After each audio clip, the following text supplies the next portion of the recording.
sugestões. Curta nosso canal. Compartilhe em sua rede de amigos. Programação voltada para o aperfeiçoamento humano.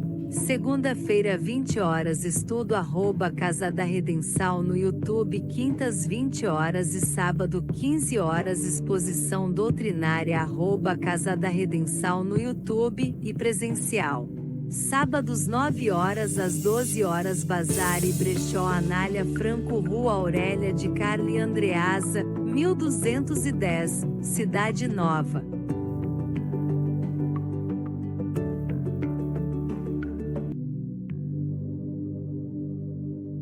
Inscreva-se em nosso canal. Deixe seus comentários e sugestões. Curta nosso canal. Compartilhe em sua rede de amigos. Programação voltada para o aperfeiçoamento. Iniciando mais uma atividade da Casa da Redenção, tomaremos a leitura do capítulo 23, item 16, quando Jesus declara: não creiai que eu tenha vindo trazer a paz, mas sim a divisão. Seu pensamento era este: não creiais que a minha doutrina se estabeleça pacificamente, ela trará lutas sangrentas, tendo por pretexto o meu nome, porque os homens não me terão compreendido, ou não me terão querido compreender. Os irmãos, separados pelas suas respectivas crenças, desembainharão a espada um contra o outro. A divisão reinará no seio de uma mesma família, cujos membros não partirem da mesma crença. Vim lançar fogo à terra para expungi-la dos erros, dos preconceitos, do mesmo modo que se põe fogo em um campo para destruir nele as ervas más. E tenho pressa de que o fogo acenda para a depuração seja mais rápida, visto que o conflito sairá triunfante à verdade. A guerra sucederá à paz, ao ódio dos partidos, à fraternidade universal, às trevas do fanatismo, à luz da fé esclarecida. Então, quando o campo estiver preparado, eu vos enviarei o Consolador, o Espírito de verdade, que virá restabelecer todas as coisas. Isto é, que dando a conhecer o sentido verdadeiro das minhas palavras, os homens mais esclarecidos poderão, enfim, compreender. Porá ter uma luta fratricida, que desune os filhos do mesmo Deus, cansados, afinal, de um combate sem resultado, que consigo traz unicamente a desolação e a perturbação até os seios das famílias.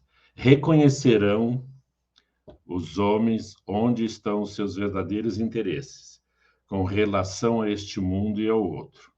Verão de que lado estão os amigos e os inimigos da tranquilidade deles.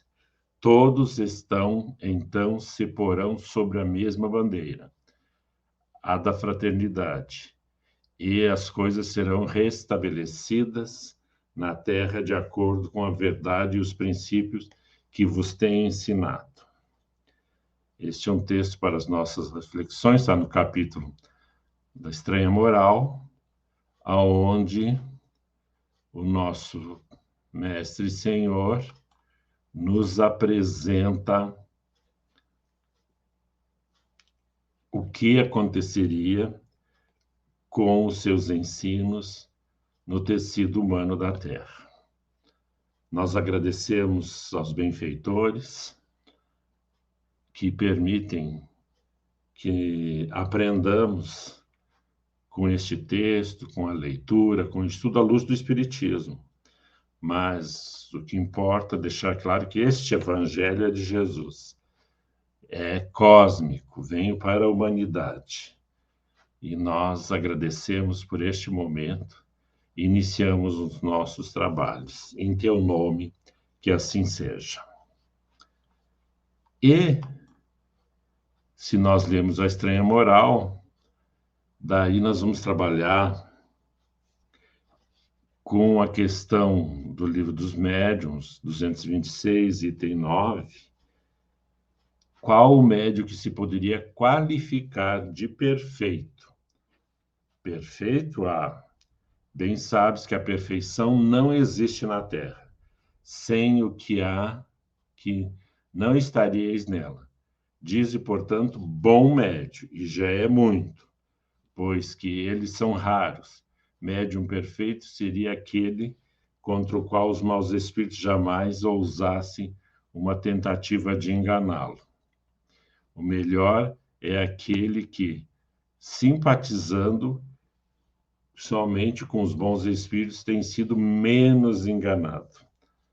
Então, aqui nós queremos trazer, porque nós vamos falar das nossas imperfeições como trabalhadores, à luz do Espiritismo na mediunidade, ou em outras tarefas, em outras crenças, segundo se apresentem aos seus profitentes, e as imperfeições, normalmente, ou pela precariedade de cada um de nós, quando estamos diante do serviço, diante das tarefas a realizar, devemos evitar, é um convite da espiritualidade, as horas de escuridão, de frustração.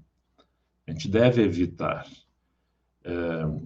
que são os quadros que comumente, às vezes, são apresentados a nós, como a depressão, as angústias, as nostalgias, que abalam as estruturas do ser. E o convite dos espíritos é que tenhamos por prática termos os nossos braços postos a serviço.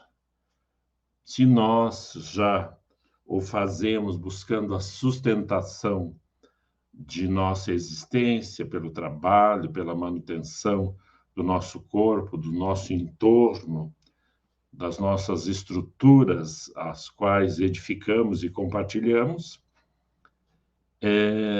também é lícito e necessário que aprendamos a estender esses braços, esses nossos esforços para a sustentação do auxílio, né?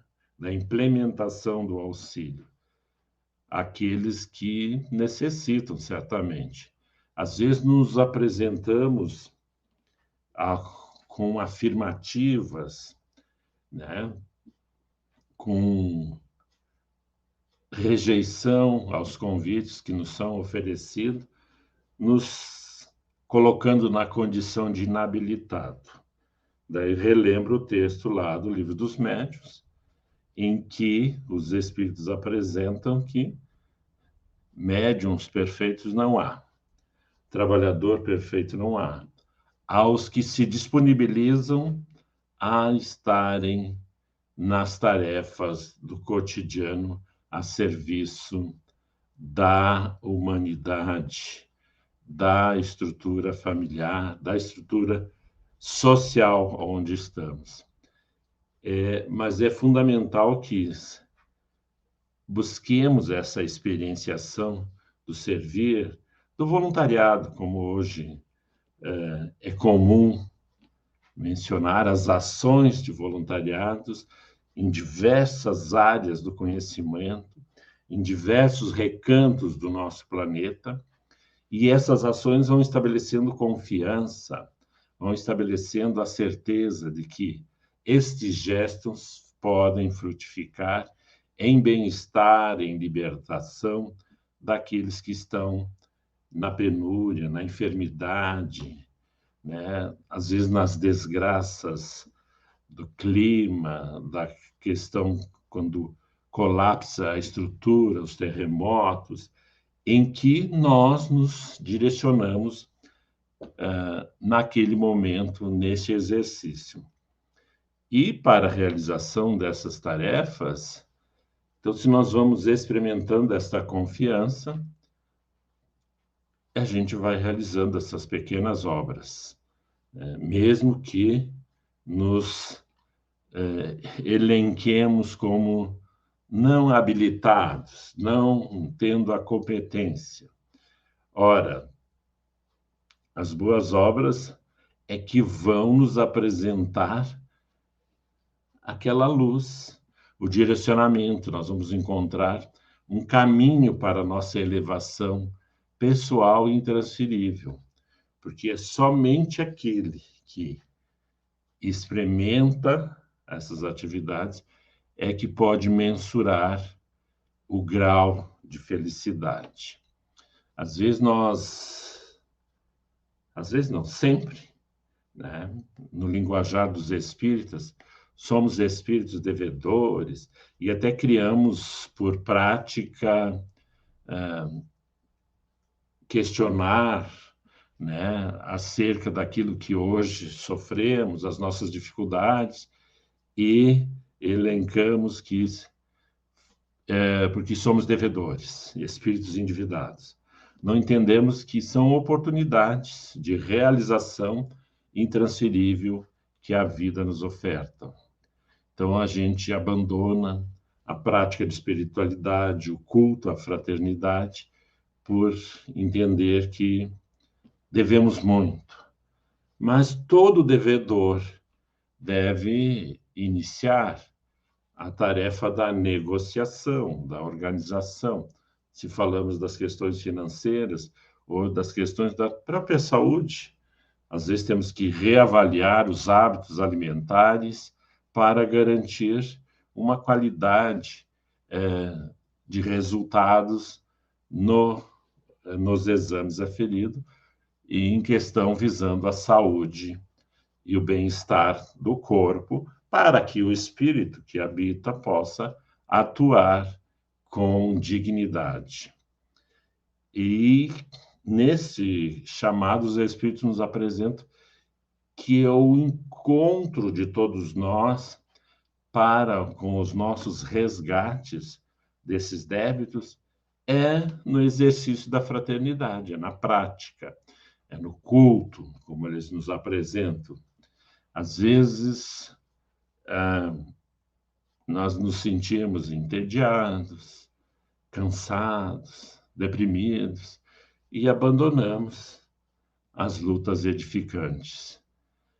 E os Espíritos nos invitam e lembram-nos que é nessas que nós vamos recuperar a alegria, porque a cada dia que vencemos esses colapsos das estruturas em que estamos inseridos, vamos compreendendo que somos portadores, sim, de um potencial que pode beneficiar a nós, o nosso entorno, mas a nós próprios, porque vamos recuperando a nossa alegria. E é fundamental que resistamos em não nos proclamar como inúteis.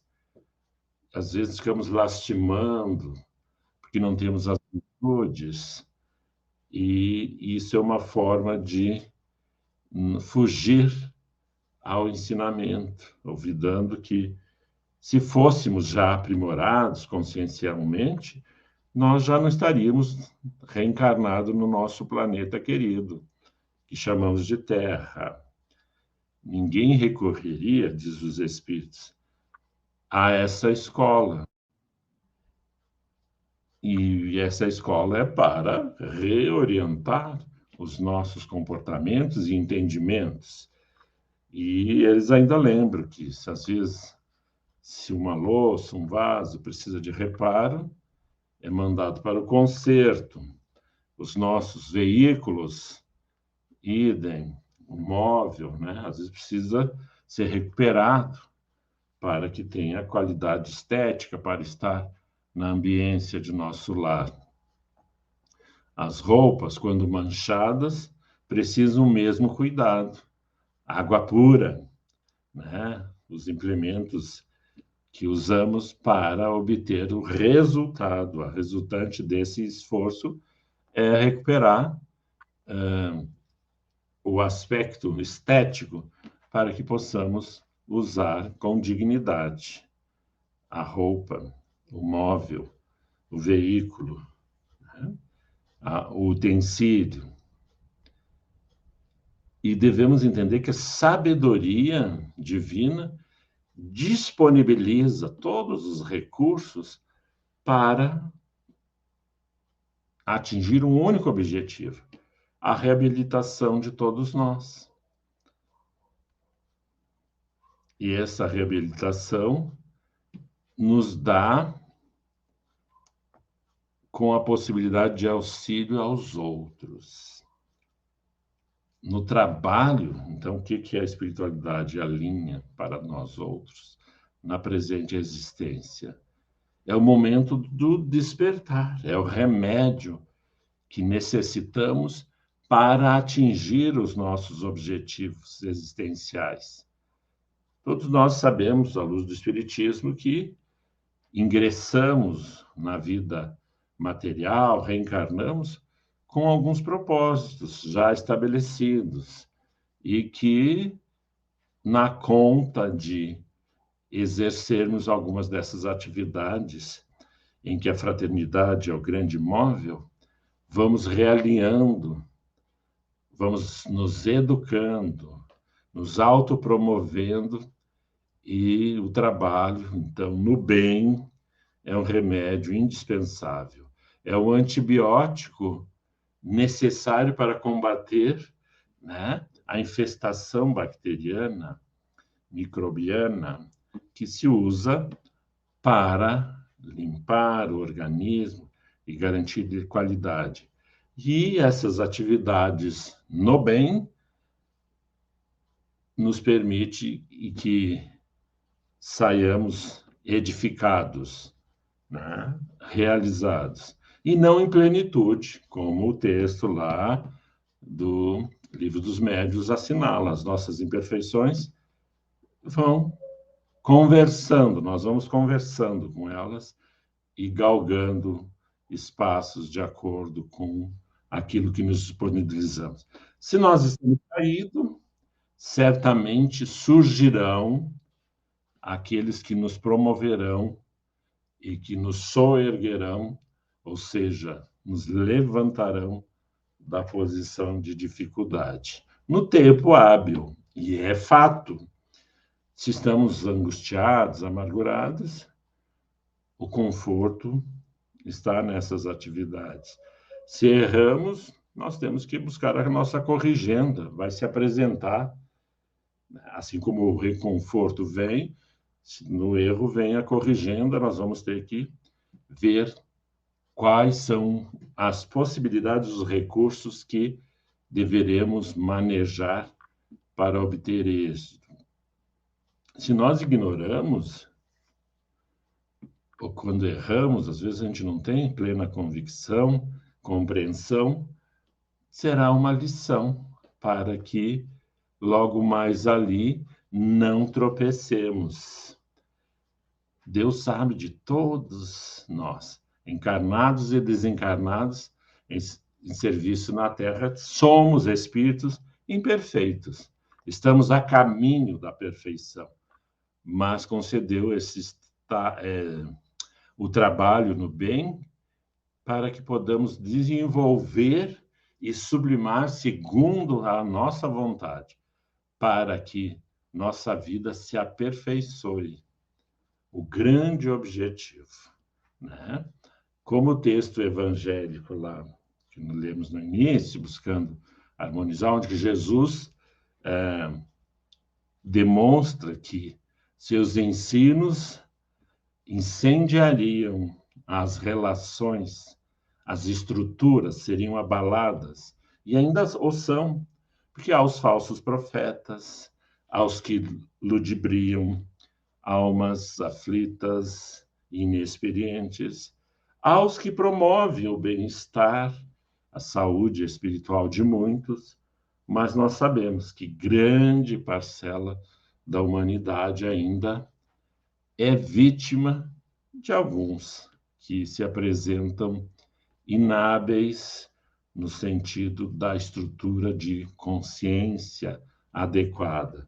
Mas é neste mover dessas estruturas que o Senhor nos apresentou, que os ensinos provocariam essas questões do fanatismo, das perseguições, que na história humana vem delineando um trajeto em que imprimiu-se grandes transformações, é bem verdade, e tudo por uma cota de muito sacrifício.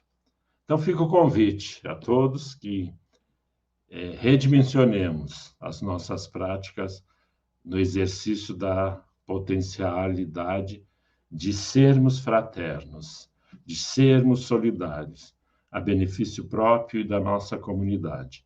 A saúde vem pelo exercício permanente do nosso agir em direção àqueles que necessitam. O esquecimento de si próprio promove-nos uma saúde, uma alegria, um bem-estar. Nós agradecemos essa presente oportunidade e finalizamos saudando a todos com a paz do Senhor e dos benfeitores amigos da Casa da Redenção. Até uma próxima oportunidade.